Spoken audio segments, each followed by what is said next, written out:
positif, pasti ini akan berkaitan dengan pengembangan diri yang positif. Misalnya terhadap perbedaan tadi, oh saya ini orang Karawang gitu ya, berada di dalam lingkungan yang cuacanya panas, pasti membentuk secara tidak langsung gitu ya, dari ras, oh kulit saya sawo matang, berbeda dengan orang Bandung yang memang cuacanya dingin. Nah itu ada penerimaan diri. Oh lalu misalkan saya ini karena panas, berbicaranya pun berbicara. Oke lanjut, mohon maaf tadi ada iklan ya. Nah ini berkaitan dengan konsep diri. Jadi konsep diri yang positif itu berkaitan nanti juga dengan pengembangan diri yang positif gitu ya. Oke, ini yang kedua tentang perkembangan pribadi.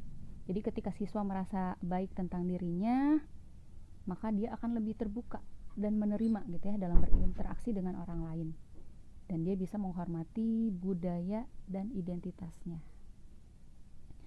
Misalnya juga ya, kalau di sini sebenarnya banyak konflik gitu ya, karena kalau konsep dirinya negatif, otomatis dia akan berpandangan negatif terhadap orang lain. Orang yang misalkan gitu ya, orang Sunda mah males gitu ya. Nah ketika dia sudah memandang seperti itu, makanya ketika melihat sesama orang Sunda, dia akan memiliki konsep atau pandangan gitu ya, oh semua orang Sunda itu malas. Nah itu salah gitu ya. Jadi ketika konsep dirinya positif, itu akan berdampak pada pengembangan diri yang positif juga gitu. Nah pendidikan multikultural di sini dia memang memaksimalkan potensi kemanusiaan dengan memenuhi kebutuhan individu dan untuk mengajar siswa ini seutuhnya gitu ya, dengan mempertinggi rasa penghargaan pribadi, kepercayaan dan kompetensi dirinya. Jadi dalam pembelajaran pun lebih ditekankan pada pengembangan diri yang lebih ke dalam pengembangan diri, konsep diri yang positif, lebih menghargai sesamanya. Lanjut lagi, yang ketiga ini mengenai klarifikasi nilai dan sikap. Bahwasanya pendidikan multikultural ini mengangkat nilai-nilai inti gitu ya, yang berasal dari prinsip martabat manusia, human dignity. Jadi bahwasanya ada persamaan gitu ya, ada kebebasan dan ada demokrasi, kebebasan yang tidak kebablasan tentunya. Lalu ada kompetensi multikultural, di mana dalam hal ini mengajarkan keterampilan dalam komunikasi lintas budaya, ya, hubungan antar pribadi, pengambilan perspektif dan lain sebagainya. Untuk kompetensi multikultural, misalnya komunikasi lintas budaya ini juga sudah dijalankan menurut Ibu ya. Apalagi kalian yang memiliki media sosial, Facebook ya, Instagram dan sebagainya, memiliki teman-teman yang memang memiliki kebudayaan yang berbeda, misalkan dari Sumatera ya, dari Manado, dari Riau dan lain sebagainya. Nah secara tidak langsung kalian di situ belajar untuk berkomunikasi, walaupun misalkan mereka memiliki ras karakteristik yang berbeda, di situ bagaimana sih menjalin komunikasi yang baik gitu ya. Bahasanya mereka berbeda, tapi kita menggunakan bahasa Indonesia gitu ya, sebagai bahasa penghubung antara lintas budaya. Di sini juga membantu siswa untuk mempelajari bagaimana memahami perbedaan tanpa membuat pertimbangan nilai yang semena-mena gitu ya. Oke. Lanjut lagi, ini kemampuan keterampilan dasar. Nah ini melatih kemampuan keterampilan dasar siswa yang tadi ketika misalkan adanya suatu toleransi terhadap perbedaan yang lain. Di sini juga ya, pendidikan multikultural di sini menyesuaikan dengan gaya belajar dan mengajar di dalam kelas. Jadi misalkan ada siswa yang memang berkebutuhan khusus, nah kita sesuaikan gaya belajarnya siswa tersebut gitu ya.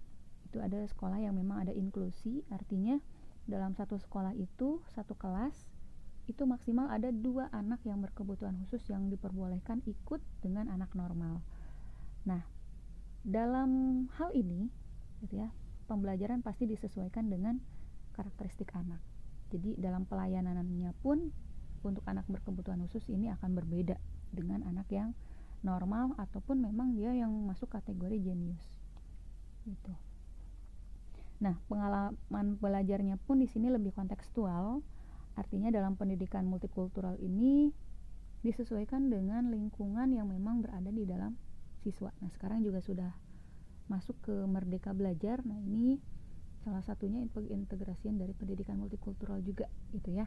Dalam Merdeka Belajar ini bagaimana sih guru ini mengemas pembelajaran yang memang disesuaikan dengan lingkungan yang terdekat dengan siswa gitu ya. Lanjut lagi, yang keenam, persamaan dan keunggulan pendidikan. Di sini pilihan gaya belajarnya sesuaikan dengan gaya budaya siswa gitu ya, dalam membimbingnya ke persamaan dalam kesempatan belajar dan lebih komparatif dalam prestasi belajar. Oke. Di sini mencapai persamaan dan keunggulan pendidikan. Pastinya di sini ya ada persamaan dalam membelajarkan, tapi tetap di situ juga ada belajar yang lebih maksudnya komparatif. Jadi dalam prestasi juga tetap gitu ya, ada progres. Kita memberikan pelayanan yang sama tetapi memang dalam meningkatkan prestasi belajar siswa gitu ya. Lanjut, untuk memperkuat pribadi untuk reformasi sosial. Nah, ini juga pasti setelah literasi tadi, bagaimana sih siswa ini bisa untuk maju gitu ya, untuk memulai ke proses perubahan di mana di sekolah pada akhirnya akan meluas ke masyarakat. Jadi ketika siswa dibelajarkan di sekolah tentang perbedaan etnis, budaya dan lain sebagainya, nah bagaimana sikapnya ketika dia memang sudah membaur dengan masyarakat gitu ya. Di sini siswa itu diharapkan menjadi suatu agen perubahan sosial atau social change agents yang dia memiliki komitmen yang tinggi dengan reformasi masyarakat untuk memberantas perbedaan etnis dan rasial tadi. Karena masih banyak gitu ya di kita ini yang mengagungkan rasnya sendiri. Ibu berikan contoh misalnya antara Sunda dengan Jawa gitu ya. Di situ ada berbagai macam penilaian yang berbeda. Misalnya orang Sunda ini terkenalnya malas, orang Jawa ini terkenalnya memang dia itu rik-rik atau banyak menabung gitu ya. Jadi ketika membelikan sesuatu dia banyak berpikir. Nah, bagaimana siswa ini bisa memiliki pandangan yang positif? Artinya dalam perbedaan tadi dia bisa tetap dalam orang Sunda pun ketika dia misalkan memiliki pandangan yang malas, tetap orang Sunda pun banyak yang berhasil. Begitupun dengan orang Jawa dan sebagainya. Gitu ya. Jadi tidak ada memang ras yang lebih tinggi, lebih unggul dengan ras yang lainnya. Pastinya memiliki kelebihan dan kekurangannya masing-masing seperti itu. Lalu memiliki wawasan kebangsaan dan kenegaraan yang kokoh. Nah, pastinya ya dengan memiliki kekayaan budaya bangsa itu akan tumbuh rasa kebangsaan yang kuat. Jadi nasionalismenya ini lebih cinta Indonesia lagi gitu ya. Bahwasanya Indonesia ini memiliki banyak keragaman budaya gitu. Lalu memiliki wawasan hidup yang lintas budaya dan lintas bangsa sebagai warga dunia. Nah, di sini juga ya ada di kelas 6, siswa ini dituntut untuk memiliki wawasan sebagai warga dunia. Artinya memang kita tidak menutup diri.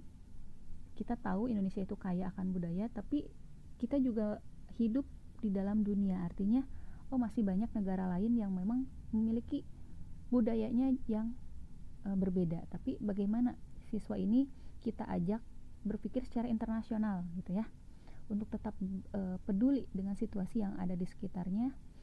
Dia act locally and globally, artinya dia itu bisa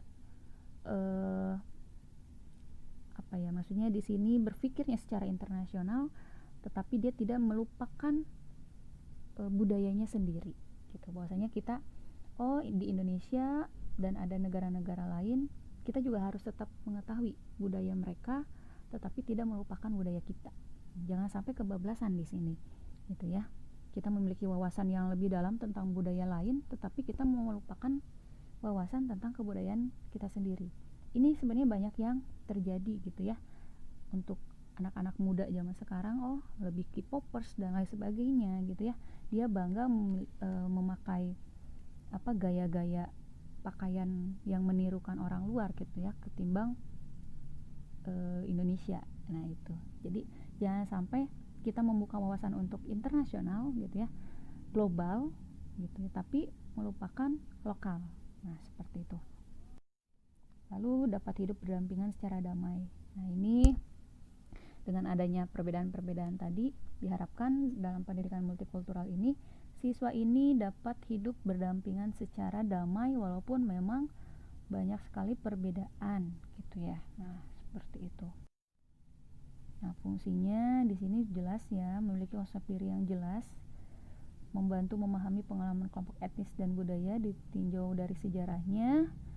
Nah, ini pasti ya, dalam kelompok etnis atau budaya tertentu itu ada sejarahnya. Kenapa sih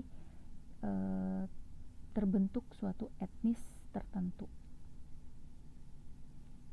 Oke, membantu mengembangkan pembuatan keputusan, partisipasi sosial dan keterampilan kewarganegaraan, mengenalkan keberagaman dalam penggunaan bahasa.